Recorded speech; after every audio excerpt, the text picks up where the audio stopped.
2h03. Boa tarde. Começa agora o Estúdio Câmara, porque estima-se que 15% das pessoas maiores de 15 anos fazem trabalho voluntário no mundo. São aproximadamente 862 milhões de pessoas.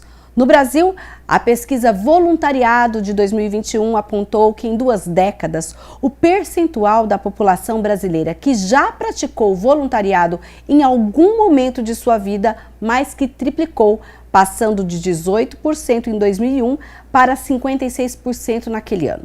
Já os dados mais recentes do IBGE, o Instituto Brasileiro de Geografia e Estatística, aponta na pesquisa nacional por amostra de domicílios que apenas 4,2% da população brasileira declara que realizou um trabalho voluntário em 2022.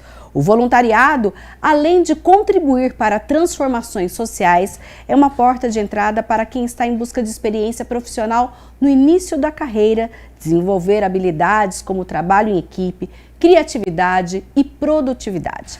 E para falar sobre o voluntariado e seus vários aspectos, nós recebemos hoje aqui no Estúdio Câmara 2 convidados especiais.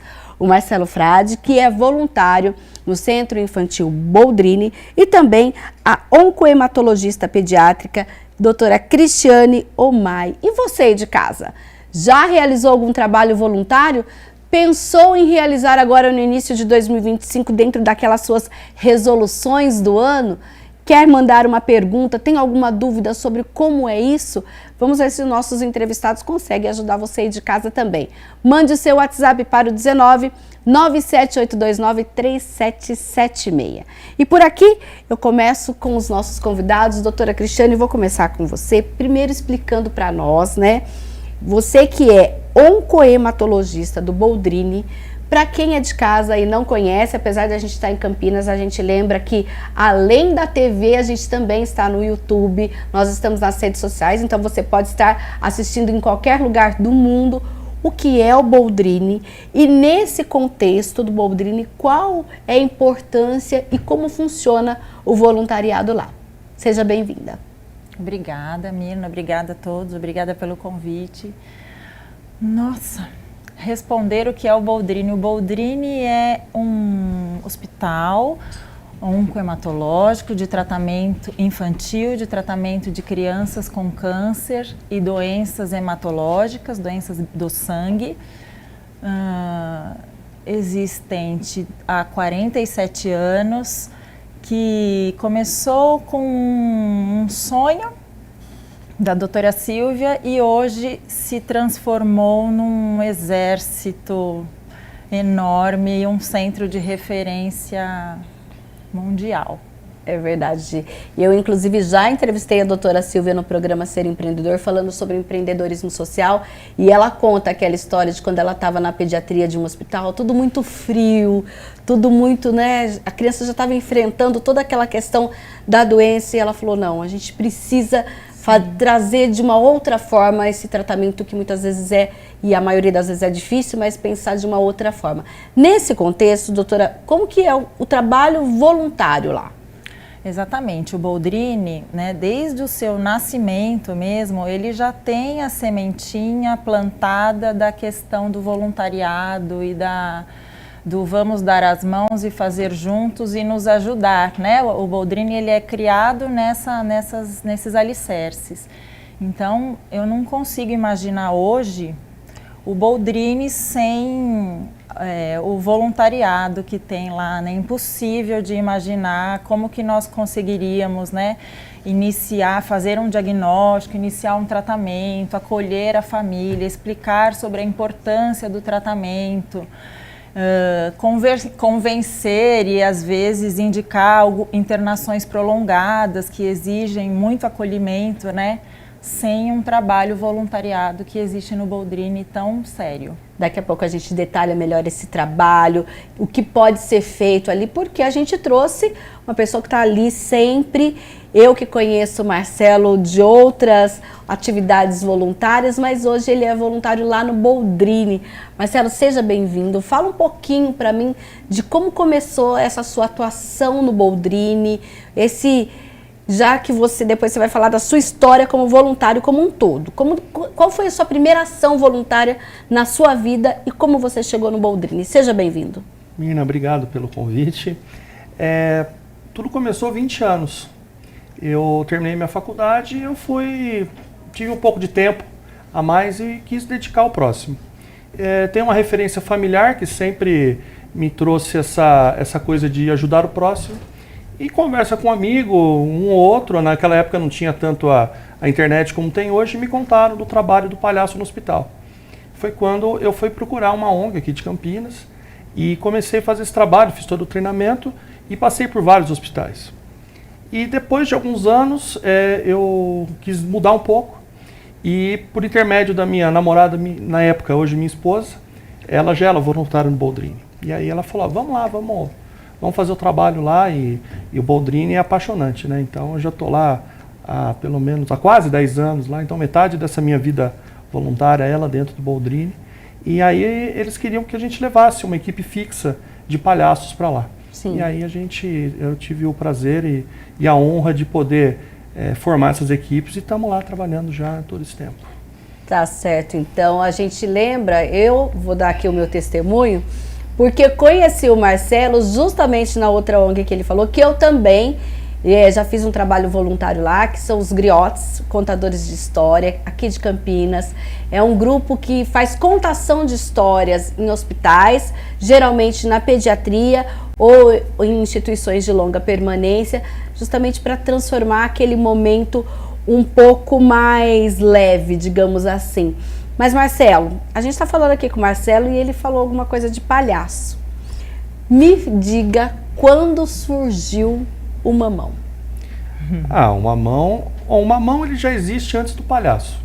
Um apelido que veio de uma situação engraçada na época da faculdade. E aí eu acabei, me lembro até hoje quando eu comecei lá, que eu fiz o curso para ser palhaço, eu liguei para um amigo e falei, pô, agora eu sou palhaço, preciso de um nome. Ele falou, você tá louco? Você já tem o seu nome. E aí eu acabei abraçando. Marcelo não, né? Mamão. Então você abraça esse nome e graças a Deus assim deu muito certo, as crianças gostam. Até na escolha do nome a gente tem que ter esse cuidado. Sim. Porque a gente precisa criar essa empatia. E não só as crianças, hein? Que a gente fala de Boldrini, pensa direto, mas existem adolescentes, existem adultos lá. O tratamento lá é para a vida toda, todos que têm esse cuidado permanente, alguns acabam tendo que fazer pequenas internações, então a gente também atua com os adultos. E principalmente, né, falar do pessoal dos médicos, né, dos enfermeiros, dos funcionários, de toda a equipe que trabalha lá, e também a gente sempre faz esse trabalho de levar um momento diferente. Né? O hospital é aquela coisa, né, tem que ser, a saúde pede isso, certinho, tudo organizadinho, horário. Eu lembro da palestra, primeira coisa, lavar as mãos. Né? Tem que ter todo também um protocolo a ser seguido, um cuidado a ser seguido. Agora, doutora Cristiane, vocês que são os médicos, né, que atendem, de que forma o voluntariado ajuda em todo esse processo, nessa internação, no dia que tem uma intervenção um pouco mais, digamos, invasiva? Como que é isso para vocês e como o voluntariado atua nesse contexto? O voluntariado ele atua no Boldrini em várias faces, né? Eles são subdivididos em setores, cada grupo responsável por um setor, existem vários, setor de internação, setor ambulatorial, a ludoteca, o apoio pedagógico, que algumas crianças precisam se afastar da escola e precisam de continuar o ano letivo para não perder o ano letivo escolar. Existem profissionais que fazem isso voluntariamente. A questão da religiosidade, da espiritualidade das famílias, enfim, ele atua em várias faces e eu não tenho nenhuma dúvida. E também, assim, para citar mais uma que eu acho super importante, a questão do médico, né?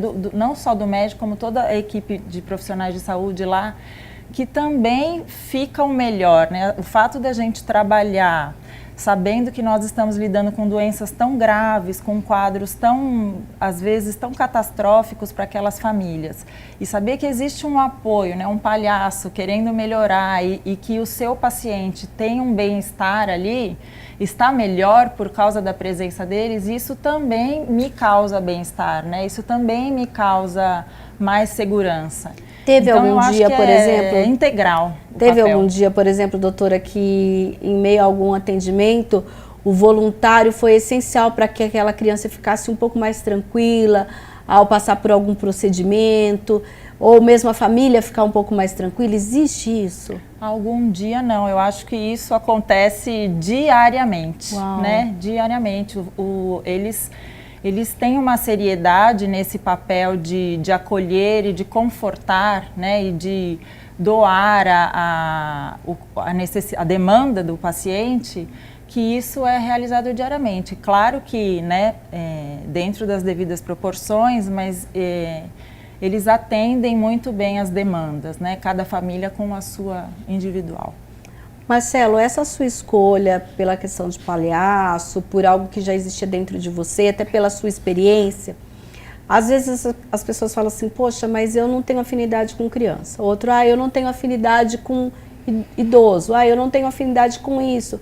Como que a gente faz, até porque você acabou sendo especialista também em treinar outras pessoas, não só em exercer, como que você consegue perceber ou fazer com que aquela pessoa perceba qual é a afinidade dela? Você pode atuar, mas talvez seu lugar não seja aqui, seja em outro lugar. Como que é isso? E a pessoa se descobrir voluntária e qual é a expectativa geralmente desse voluntário que chega?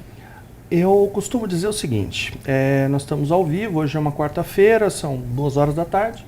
Nesse momento todos os hospitais estão funcionando, tem uma pessoa nascendo, tem uma pessoa falecendo, tem uma família recebendo uma notícia de cura, tem uma família recebendo uma notícia de que o paciente já não...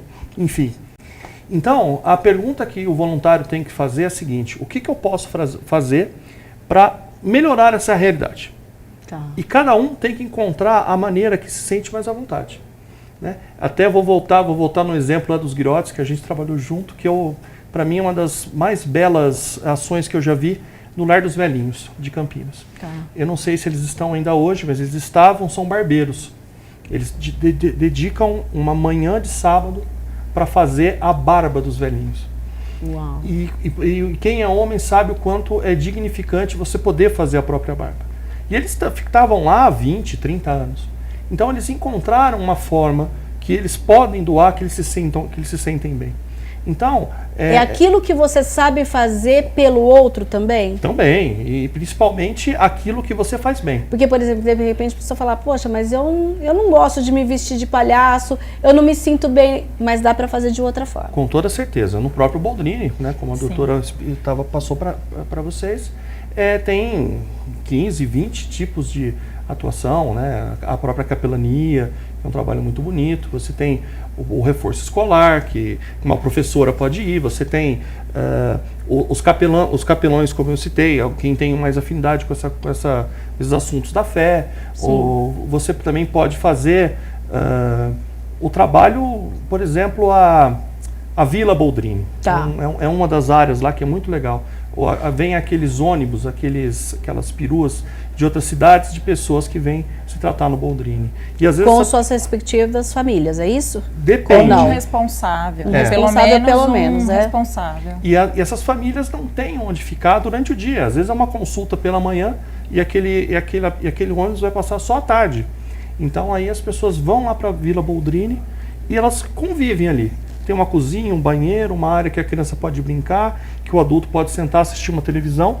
E as pessoas estão ali simplesmente para servir esses pacientes e acompanhantes que não tem o que fazer, e aí o Boldrini oferece isso. Ah, sim. Eu já inclusive vi uma situação, claro, em hospital público a realidade é bem diferente, de pessoas que vêm de outros municípios para que, né, a criança ou por quem ela é responsável acompanhar aquele tratamento, eles ficam o dia todo do lado de fora, sentado numa calçada, num banco, à beira, às vezes até da própria rua, compra uma marmitex ou só um salgado ali, e a gente percebe o quanto aquilo dificulta e se torna até um tanto desumano ser acompanhante de quem passa por um tratamento que precisa 1 ou 2 vezes por semana fazer esse tipo de procedimento.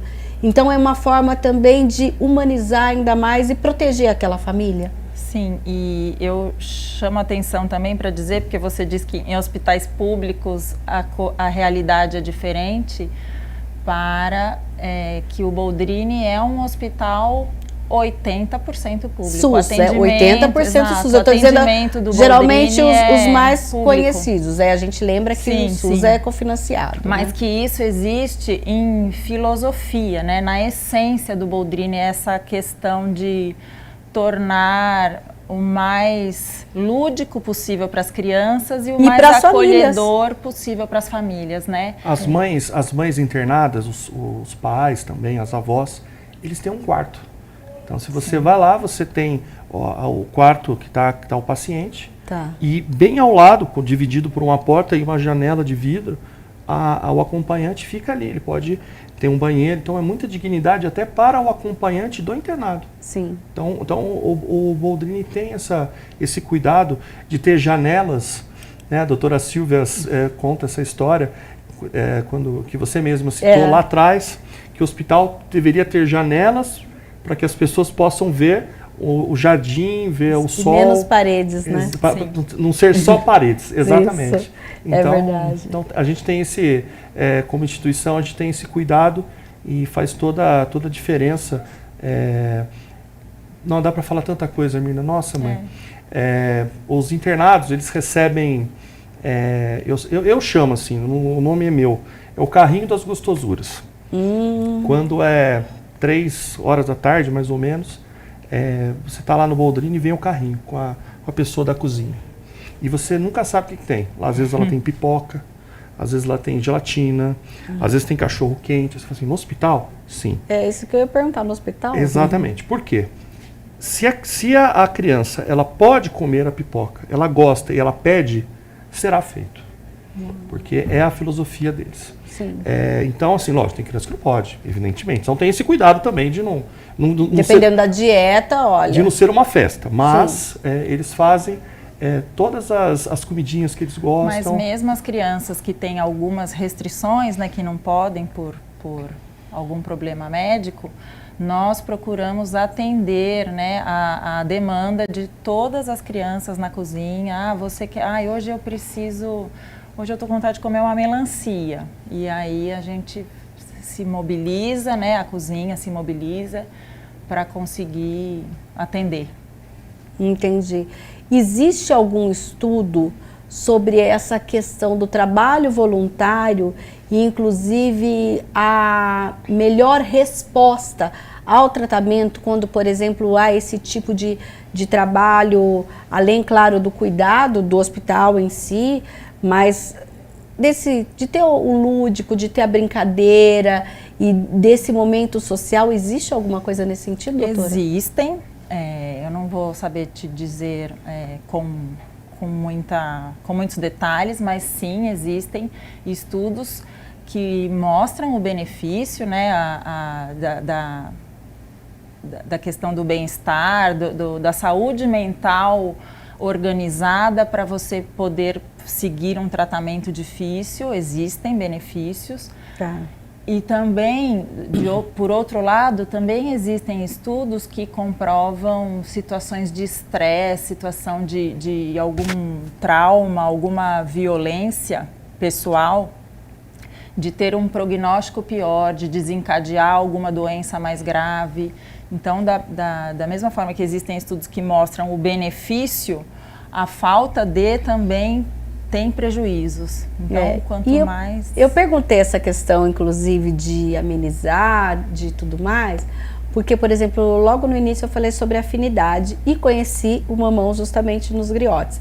Eu contava histórias, olha como tem a questão também psicológica de quem quer ser voluntário. Uhum. Eu contava histórias lá na pediatria da Unicamp, lá no quarto andar, né? Quarto andar. Isso. E era incrível. Toda vez que eu ia lá, começava a contar histórias, meu nariz começava a escorrer. Aí acho que as pessoas pensavam assim, gente, essa mulher está trazendo mais doença. Eu saía do hospital, meu nariz parava de escorrer, toda vez. Eu comecei a perceber. Aí um dia a ONG fez uma ação de férias no Colégio São José, em Campinas, que era uma ação para contar histórias para as crianças que moravam em serviços de acolhimento. E aí eu participei e lá eu não senti nada, foi super bom, tal. Foi aí que eu também fiz essa transição. Eu queria continuar contando histórias, mas estava acontecendo isso e eu não tinha nada. Não tinha absolutamente nada. E aí foi onde eu fui contar histórias nos abrigos. E tinha lá um projeto de contação de histórias. E aí lá não tinha isso. Então por isso que eu acho que às vezes a gente pensa...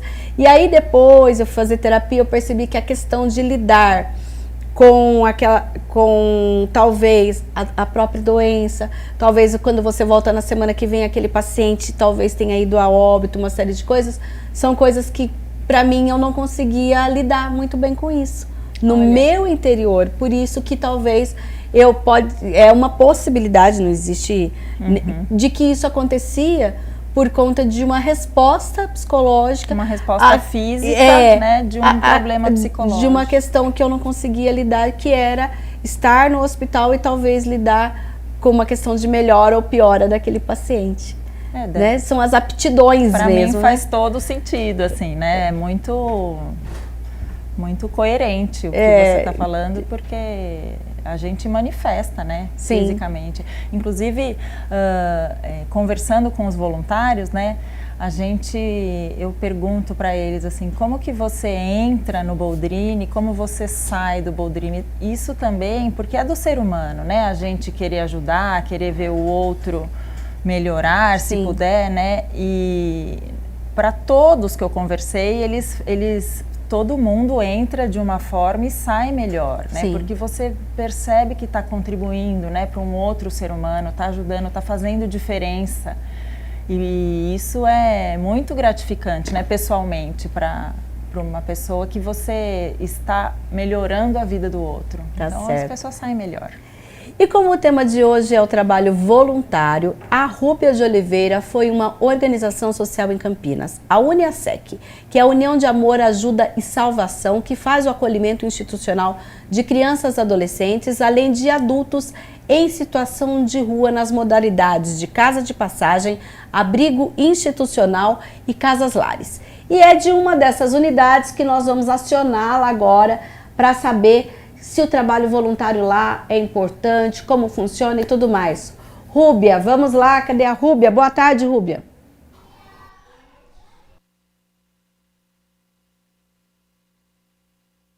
Boa tarde para você, Mirna, pessoal aí do estúdio, pessoal de casa, muito boa tarde. Nós estamos aqui em um dos serviços desenvolvidos pela UniaSec, aqui na cidade de Campinas. Nós estamos no Lar Tia Mel, que é exemplo, né, em acolhimento e também exemplo em voluntariado. Ao meu lado está a Márcia Silva, ela que é coordenadora dos serviços da entidade, vai falar para a gente como que funciona a UniaSec e também sobre a importância do voluntariado. Márcia, seja muito bem-vinda ao Estúdio Câmara. Boa tarde para você. Boa tarde, eu que agradeço a presença de vocês. Márcia, fala pra gente, UniaSec em Campinas, né? É um serviço que faz parte da Secretaria de Assistência Social do município. Há quantos anos atuando aqui em Campinas? A UniaSec, ela atua há 24 anos praticamente, né, no município de Campinas. Iniciou com um trabalho voluntariado pela presidente Melissa de Jesus, cuidando, né, de mulheres em situação de vulnerabilidade social, portadoras do vírus HIV, e depois isso migrou, né, para um trabalho de contraturno escolar, de fortalecimento de vínculos com os filhos dessas mulheres, e posteriormente, em 2013, se tornou um abrigo institucional para crianças e adolescentes. Hoje nós temos 2 abrigos institucionais, o Lar Tia Mel, o Lar Nosso Sonho, e temos também uma casa de passagem para adultos, né, para pessoas que estavam em situação de rua, chamado Casa Efraim. Então, né, hoje são 2 abrigos que atendem crianças e adolescentes. Eu gostaria que você falasse para a gente quantas crianças e adolescentes estão sendo atendidas, né, neste ano que inicia agora em 2025. Na trajetória em si, são praticamente 500, né, entre crianças, adolescentes e adultos atendidos, né, desde quando a Uniasec firmou essa parceria com a Prefeitura. Atualmente, nós atendemos 40 crianças, entre crianças de 0 a 17 anos e 11 meses, e também 25 adultos na casa de passagem. É bastante gente, precisa de ter uma equipe de ponta e de excelência para poder atender essa demanda, né? Com certeza. O trabalho voluntário, ele é extremamente importante para a instituição Uniasec. Nós temos grupos de voluntários, né? É feito um treinamento inicial, apresentando o serviço, falando um pouco do acolhimento institucional. E aí, como tem várias frentes para voluntariado, aí a gente organiza esse pessoal dentro das características do voluntário de cada um, e passam a fazer parte da equipe de voluntariado da Uniasec. Importante, você que está assistindo, o voluntariado é um ato de doação, né? Você doa amor, você doa carinho, você doa também o seu tempo. E a Uniasec, nas 3 unidades, trabalha com o voluntariado. É importante a gente falar das crianças, né? Porque eu gostaria que você explicasse como que essas crianças elas vêm parar aqui na instituição e aí depois qual que é a dinâmica para que essas crianças retornem à casa de origem. Sim, é feito por uma medida protetiva do Conselho Tutelar ou da Vara da Infância, da Criança e Juventude, né, da criança e adolescente. Então, através dessa medida protetiva, é direcionado, né, quem faz a gestão dessas vagas é a gestão da assistência social aqui de Campinas, e a criança ela chega aqui por meio dessa gestão, né? Então, ela é encaminhada para o serviço de acolhimento. Dentro do serviço de acolhimento, existe uma equipe técnica formada por um coordenador técnico, assistente social, psicólogo, educadores, entre todos os outros equipamentos da rede socioassistencial, que fazem o estudo dessa família, acompanham a criança, né, em todas as suas necessidades, educação, saúde, e a partir desse estudo é que é feito, né, talvez uma reintegração familiar, né, ou até mesmo ela é encaminhada para uma família substituta. Então, e falando sobre a reintegração familiar, que eu considero muito importante, né? A gente precisa lembrar que a Uniasec, ela também, faz um acompanhamento, né, para essa família, para que a família se reestruture e essa criança possa voltar ao seio familiar. Com certeza. Esse estudo, ele leva um tempo, né? De acordo com o ECA, a criança ela pode ficar em acolhimento institucional no máximo 180 meses. Então, realmente, é feito muitos esforços no sentido de que essa família, né, possa seguir os encaminhamentos propostos para que essa criança fique o menos tempo possível dentro do serviço de acolhimento.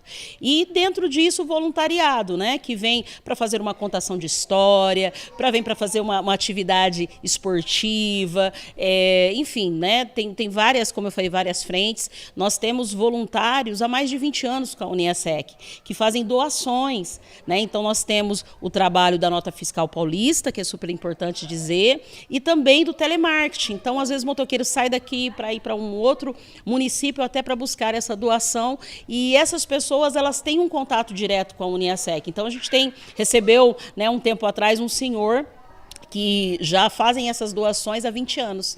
Então, ele veio conhecer a casa, veio ver as crianças, e dessa forma, né, de uma maneira transparente no nosso trabalho, nós vamos firmando essas parcerias com os voluntariados. Então, e se você é um voluntário, se você quiser se tornar um voluntário, quiser vir conhecer esse trabalho espetacular da Uniasec, como que a gente faz, Márcia? Isso é muito importante. Nós temos uma página na internet chamada uniasec.org, e você também pode ligar para o telefone 019-3388-0091. E nós vamos ter um grande prazer em conhecer você e apresentar o nosso trabalho. E olha só, esse lugar aqui, a casa da Tia Mel, o lar da Tia Mel, é um lugar tão especial, eu recebi tanto carinho aqui quando cheguei, gente, maravilhoso mesmo, e é um lugar que tem muita alegria, né? Porque as crianças têm atividades todo dia, é um lugar colorido, é um lugar muito especial, cheio de muito amor. Eu gostaria de agradecer a sua participação, repassando essas informações tão preciosas para a gente. Estamos no início do ano, de repente você vira a chavinha, vem conhecer e se habilita aí para ser um voluntário. Voluntário é um ato de amor, é um ato de carinho, mas também é um ato de doação, né, Márcia? Com certeza. Nós sabemos que o voluntariado ele não tem uma obrigação específica, né? Tampouco ele faz isso em troca de, né, de alguma coisa, né, dinheiro, não é um trabalho, né, é realmente um ato de amor. Ele doa um tempo. Nós temos inclusive um trabalho chamado Fazendo Minha História, né, onde o voluntário ele constrói um álbum junto com a criança durante o período de acolhimento institucional, dos momentos felizes que essa criança passou dentro da instituição. Então, todas as experiências, infelizmente a gente não pôde conseguir alguém para trazer aqui, para poder dar, né, um testemunho sobre isso, mas sempre a gente colhe histórias muito lindas e isso reforça, né, um trabalho de afetividade com a criança, faz com que a criança se sinta acolhida, que ela tenha um sentimento de pertencimento, até que ela possa retornar para sua família ou para uma nova família. Muito bem, a gente pode sim fazer a diferença. Nós conversamos com a Márcia Silva, ela que é coordenadora dos serviços de acolhimento aqui da UniASEC. Muito obrigada pela sua participação e um excelente ano para você. Para vocês também, viu? Um ótimo 2025 para todos e que vocês possam aí, a partir dessa matéria, poder, né, pensar nesse voluntariado que é super importante para as instituições em Campinas. É isso, Mirna, você sabe muito bem disso, né? Voluntariado é um ato de amor, carinho e de doação. Voltamos com vocês aí no estúdio. Obrigada, Rúbia. Olha, é isso mesmo, a gente está falando sobre... Eu, inclusive, também já fui justamente voluntária desse projeto Fazendo Minha História, não na UniASEC, em um outro local, daqui a pouco a gente fala um pouquinho mais disso, de contação de histórias nos serviços de acolhimento aqui em Campinas, mas no Boldrini. Tem épocas para se candidatar a ser voluntário? É algo permanente? Como funciona? No Boldrini, existe um grupo responsável, né, por fazer a seleção e capacitar, né, todos os voluntários. Vai acontecer agora a próxima capacitação no dia 22 de março. Então as inscrições estão abertas? Abertas as inscrições. Tá. Através do site, né, www.boldrini.org.br. Qualquer pessoa pode se candidatar. Existe um formulário que precisa ser preenchido. É um formulário simples mais para o grupo de voluntariado conhecer aquela pessoa, para enquadrá-la onde ela se melhor encaixa, né? E aí vai acontecer no dia 22 de março uma capacitação. O candidato leva o formulário e assim e lá, selecionado. Nessa capacitação é que ele vai entender em qual, vou falar departamento, em qual área do Boldrini que ele pode atuar, é isso? Sim, mas ele pode escolher, né? Ele escolhe onde ele vai se lidar melhor, onde ele gostaria de... Ele dá opções, né? E aí o grupo seleciona e encaixa. Tá certo, então a gente vai agora de notícias, porque olha só, você aqui de Campinas, a Prefeitura deve distribuir nos próximos dias 515 mil carnês de IPTU. A segunda via desses carnês do Imposto Predial Territorial e Urbano de Campinas já está disponível no portal da Prefeitura. O endereço é iptu.campinas.sp.gov.br. Você entra lá e pode tirar essa segunda via. A novidade deste ano é que os pagamentos poderão ser feitos por Pix a partir do QR Code impresso nesses boletos. Ao todo, serão então distribuídos mais de 500 mil carnês pela cidade e a distribuição será feita pelos Correios e deve começar ainda por lotes, priorizando 46 mil imóveis não residenciais que já vence a primeira parcela ou o valor total com desconto no próximo dia 24. Para os residenciais, que somam cerca de 469 mil imóveis, a primeira parcela ou a cota única vence no dia 10 de fevereiro. E por aqui, a gente vai para um breve intervalo e o Estúdio Câmara volta já já com uma novidade. Palhaço Mamão será o convidado do segundo bloco. Espere.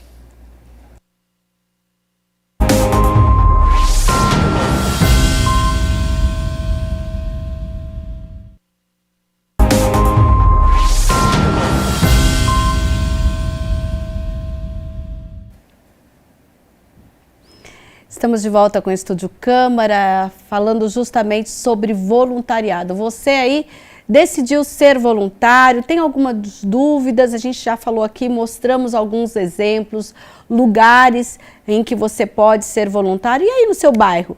Já pensou se não tem alguma coisa aí pertinho de você que talvez você não possa se deslocar tanto, mas tem algo que você possa fazer? Procure aí pertinho de você que com certeza tem alguma coisa.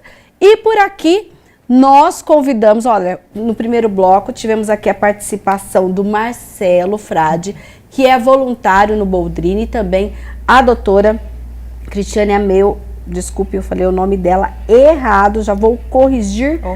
Omai, Cristiane Omai, que é oncohematologista pediátrica também lá no Boldrini.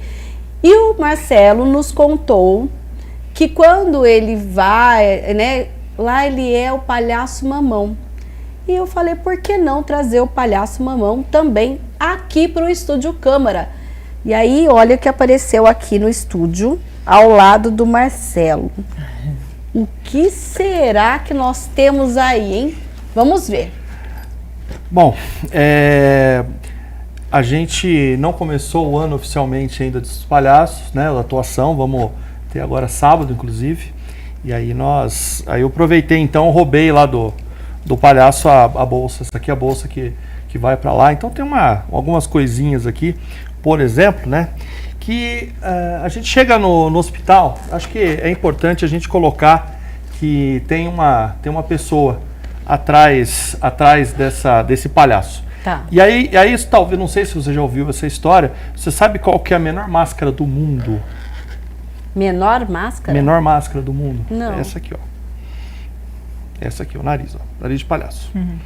Né? Essa é a menor máscara do mundo. Quando você coloca o nariz, você se transforma, né?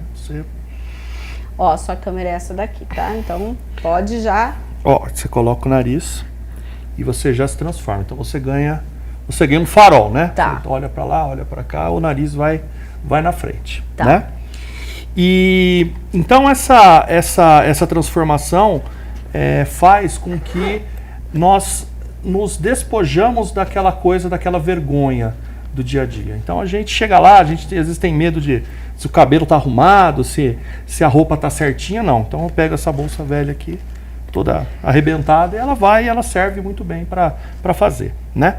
Então a gente tem uma série de recursos que a gente usa. Por exemplo, vamos ver o que tem aqui. A gente estava no intervalo falando que eu não ia programar nada, né? Mas, deixa eu ver o que eu tenho aqui. Ó. Então, muitas vezes a gente está no quarto, tá, e a criança não quer falar com ninguém. Ela está triste, ela está tímida. Então, você usa o recurso do boneco, do fantoche. Olha lá, que bonitinho. Então, a criança conversa com o dinossauro e ela fica à vontade. Então, você faz ela interagir. Também tem a questão das bexigas, por exemplo. tá. Né? Então a gente carrega uma série de bexigas engraçadinhas, né, que fazem a festa. Super rápido aqui. Ó, tem até um adesivo escrito palhaço mamão, viu, gente? É para não perder. Eu sou meio esquecido. Então você tem a bexiga, por exemplo. Imagina isso aqui num quarto de hospital. Olha. Então hoje a moda está as bexigas de formatos diferentes. Sim. Antigamente fazia aqueles cachorrinhos, agora certo, a gente faz muito as bexigas de formato diferente. Olha, doutora, pronto pra você. Né? E também tem as interações com os adultos, que é muito importante. Com acompanhante? Sim, senhora. Uau, O mas nosso como trabalho, assim? ele é para o ambiente, Tá. não é só para o paciente. Então, quando a gente fala do cuidado, da atenção que a gente tem com os médicos, com os enfermeiros, os acompanhantes também.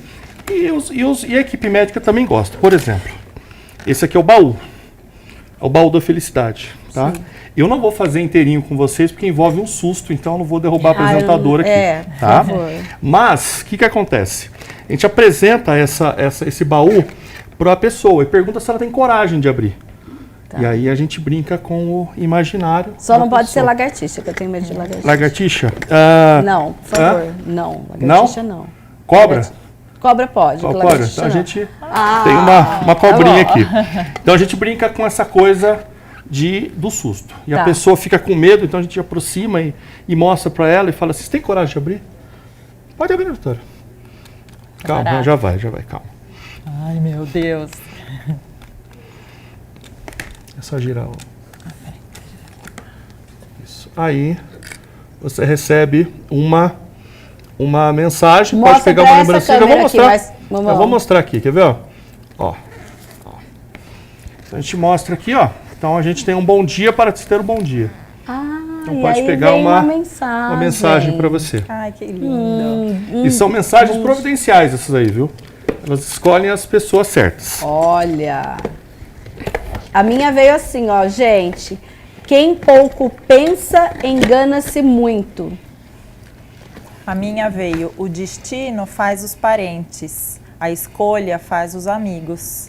Olha, tá vendo só? Viu? São providenciais essas mensagens. Então a gente tem sempre aqui uma série de recursos que a gente pode usar para qualquer tipo de situação.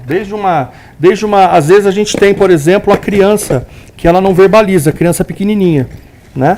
Então, calma aí que tem bastante coisa aqui, viu, gente? Aqui, achei. Palhaço é assim, atrapalhado.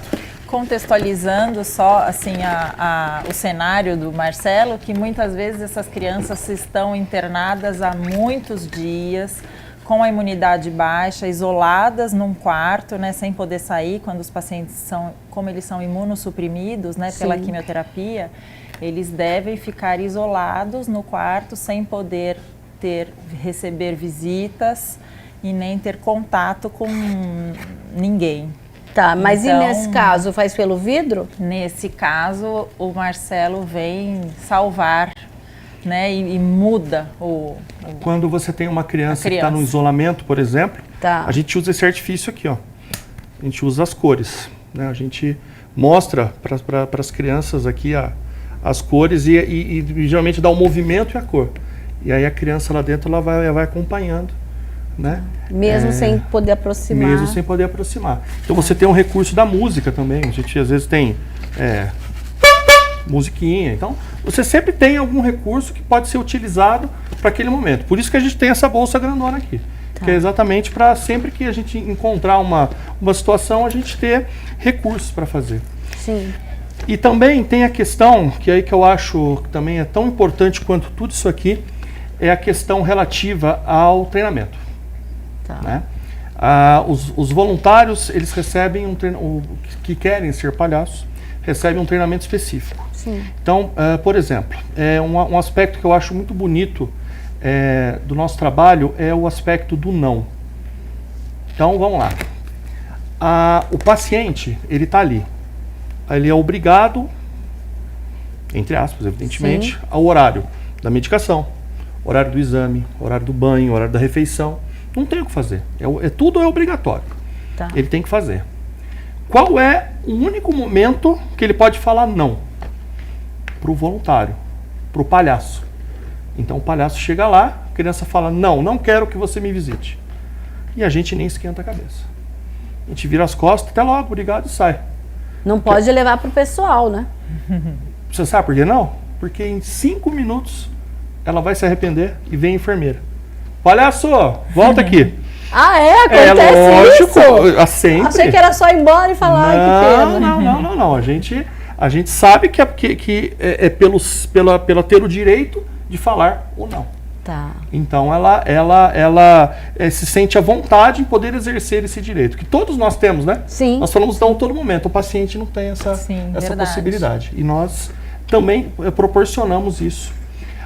Muitas vezes uma conversa, às vezes a pessoa não tem com quem conversar e vê naquele palhaço alguém que não é ele próprio, então ela desabafa e conversa e traz pra gente. Já ouvimos cada história linda que é impressionante.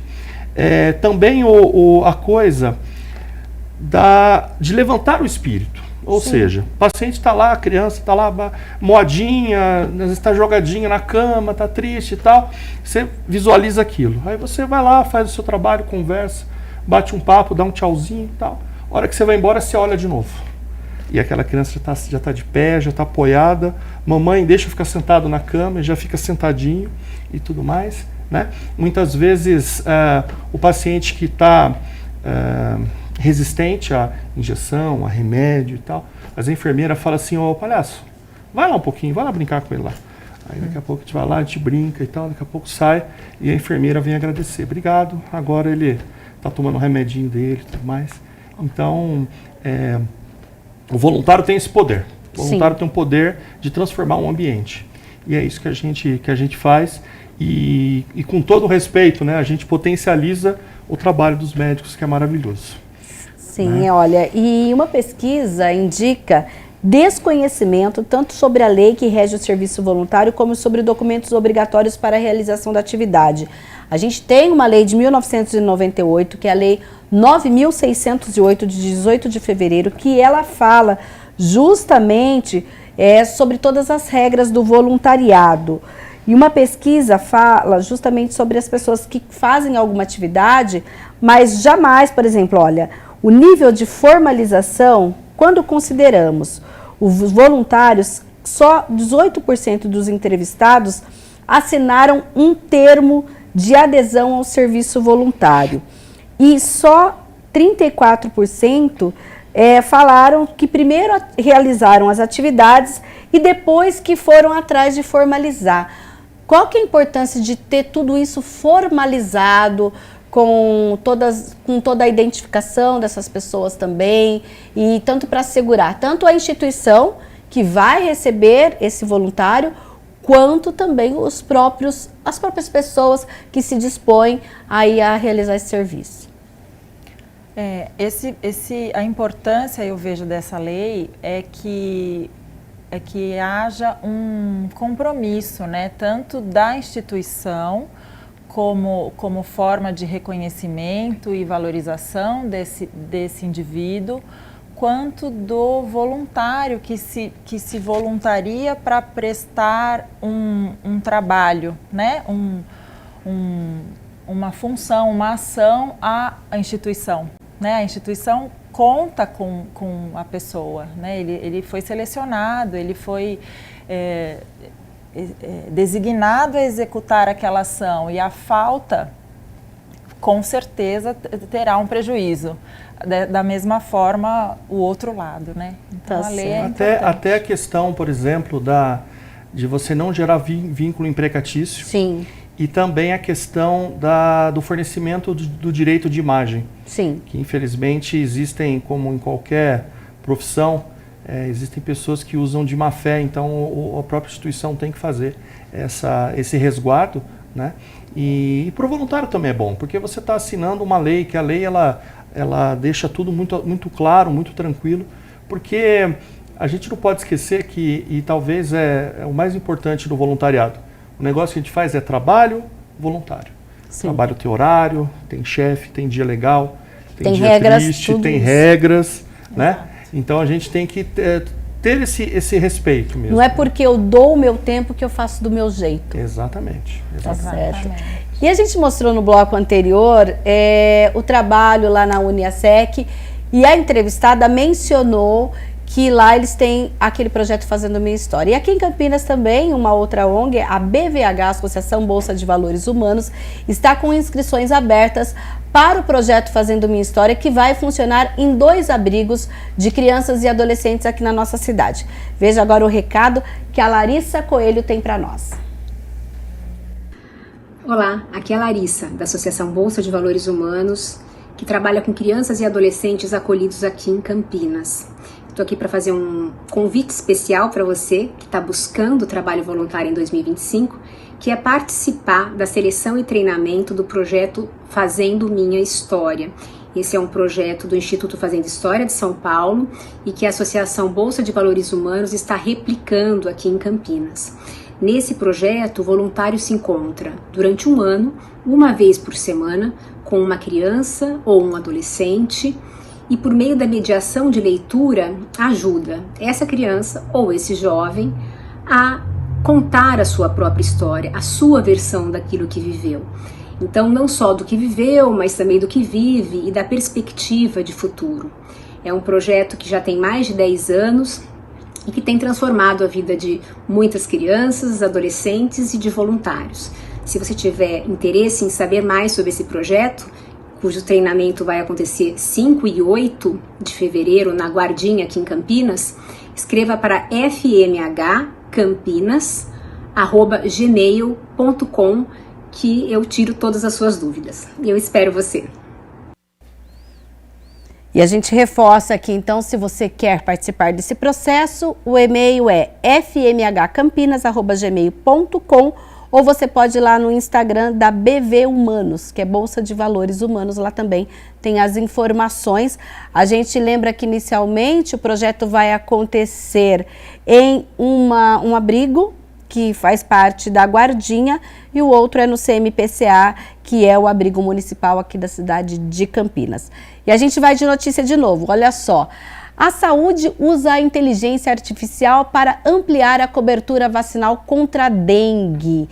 Esse uso impulsionou a vacinação contra a doença em Campinas durante dezembro de 2024, o que permitiu a redução do número de crianças e adolescentes de 10 a 14 anos com o esquema de imunização incompleto. Ele é formado por 2 doses e o Ministério da Saúde recomenda um intervalo de 3 meses entre cada aplicação. A Secretaria de Saúde registrou 1.101 segundas doses em dezembro, sendo 919 em pessoas de famílias que receberam as mensagens sobre essa necessidade de completar o esquema vacinal. É o WhatsApp chamado de Ana, que é assistente virtual da saúde aqui em Campinas, pelo 19 9604 3012, 99604 3012. Ele é identificado por o acesso fácil da Saúde Campinas. Então, se você receber esse WhatsApp da saúde falando, olha, vá até um centro de saúde, vá, porque é um alerta, e a gente lembra que a vacina em Campinas está disponível em 68 centros de saúde. A campanha começou em abril do ano passado e até o dia 6 de janeiro foram aplicados aqui na cidade 27.784 vacinas. Neste momento, há 8.590 crianças e adolescentes com o esquema vacinal incompleto e outras 2.260 que precisam aguardar o fim do intervalo desses 3 meses para receber a segunda dose. A saúde contabilizava 7.293 segundas doses de imunizante contra a dengue aplicadas em 9.152 crianças com esquema vacinal incompleto. Então, a gente está dando esse recado aí da inteligência artificial, mas dá uma olhadinha lá na carteira, tem alguma anotação? Tá com o esquema incompleto? Corre lá no centro de saúde mais próximo da sua casa. Gente, o nosso tempo está acabando, doutora, eu queria que a senhora deixasse aqui um recadinho para quem pensa em ser voluntário, para quem tem esse desejo, para quem tenha colocado ser voluntário como uma de suas resoluções de 2025. Essa é a hora? Ser voluntário é uma ação que nós fazemos para o outro, mas que certamente tem um benefício pessoal muito maior do que para o outro, né? Você ajuda um próximo, mas você sai melhor com uma sensação de dever cumprido maior do que a prestação de serviço voluntário que se está executando, sem dúvida. Então eu convido a todos para se inscreverem, entrarem no site boldrini.org.br ou o e-mail comunica@boldrini.org.br, que lá nós podemos esclarecer todas as dúvidas e temos muitas ações, boas ações para fazer no Boldrini. Marcelo. Ser voluntário é uma decisão. É algo que tem que partir do seu coração. E não pode ser só quando você está no hospital. Você tem que, ou na atividade que você exerça, tem que ser o tempo todo. Você tem que acordar e estar sempre disposto a amar o próximo. Então, se você tem essa decisão, comece agora. Estenda a mão para quem está do lado da sua casa. A gente não sabe, às vezes, o que a pessoa que está próxima da gente precisa. E se você pegar gosto, procura uma instituição, Boldrini está lá, outras instituições estão lá, e tem muita coisa para fazer, e é isso. Bom, vamos ser voluntários. É isso mesmo, vamos ser voluntários, gente. Olha, e o Estúdio Câmara fica por aqui. Lembrando que você pode assistir aos nossos programas, perder o programa todo aqui na TV ao vivo? Entra lá no youtube.com/TV Câmara Campinas. Na playlist do Estúdio Câmara você tem acesso a todos os temas que nós discutimos aqui. A gente lembra que o Estúdio Câmara é um programa durante o recesso parlamentar aqui da TV Câmara Campinas e que você também pode mandar a sua sugestão de um tema que a gente discuta aqui, traga profissionais, traga pessoas que possam falar sobre esse tema aqui, pelo 19 97829 3776. A gente fica por aqui, até um próximo Estúdio Câmara.